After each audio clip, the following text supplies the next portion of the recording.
Et si on se faisait cuire du riz? Hey, salut! Ah, la cuisson du riz. Ça peut paraître super simple et parfois si compliqué. Des fois, c'est tout pâteux et on a l'impression qu'on pourrait s'en servir pour refaire le placo. D'autres, on a un riz soit trop croquant, soit gorgé de flotte. Et si je vous disais qu'il existait une méthode qui permet de cuire son riz parfaitement à chaque fois? Pas besoin de sac en plastique ou d'autocuiseur. Tout ce qu'il vous faut, c'est du riz et une casserole. C'est parti pour vous livrer tous les secrets de comment cuire son riz parfaitement dans ce premier tuto du dimanche.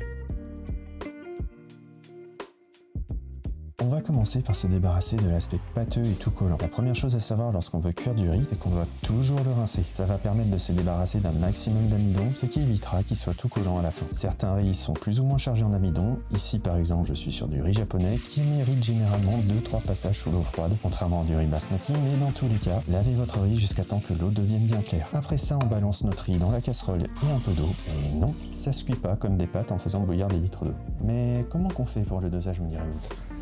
Et ben là aussi, c'est très simple. Pour un volume de riz, on va mettre un peu plus d'un volume d'eau équivalent. Ici, par exemple, pour 2-3 personnes, je suis sur 210 g de riz pour environ 270 ml d'eau. Perso, j'utilise 7 cups pour doser, c'est bien mieux qu'un verre. Toujours trouvé ça absurde de mesurer en verre. Personne n'a les mêmes verres chez soi, sauf si vous réutilisez les petits pots de moutarde de notre enfance. Si cet ustensile vous intéresse, le lien est dans la description. Donc je remplis de riz jusqu'en haut, je fais de même pour l'eau et j'ajoute un léger doigt en bonus. En parlant de doigt, pour savoir si vous avez assez ou trop d'eau dans votre casserole, il suffit d'y plonger son doigt. Le niveau d'eau doit atteindre un peu plus d'une demi-phalange. Ça sent tout bon, c'est parti pour la cuisson de notre riz.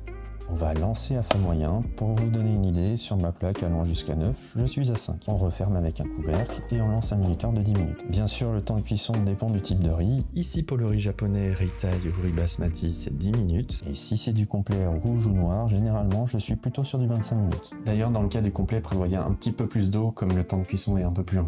Je ne vais pas vous parler dans cette vidéo de la cuisson du sticky rice, au riz vapeur, mais si ça vous intéresse, vous pouvez regarder ma vidéo de recette sur le mango sticky rice, où je vous détaille tout ça. Bref, je parle, les 10 minutes de cuisson sont écoulées et c'est le moment où on va pouvoir retirer le couvercle. Non!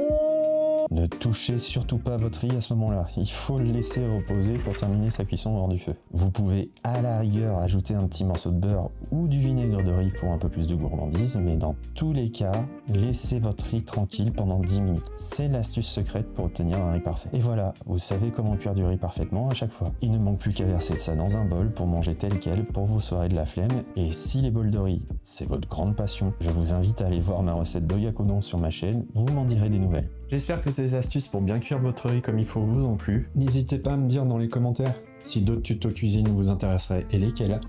À mettre un petit pouce vers le haut pour donner un petit coup de pouce à la chaîne. Et à vous abonner si vous pensez que cette chaîne mérite un abonnement en plus.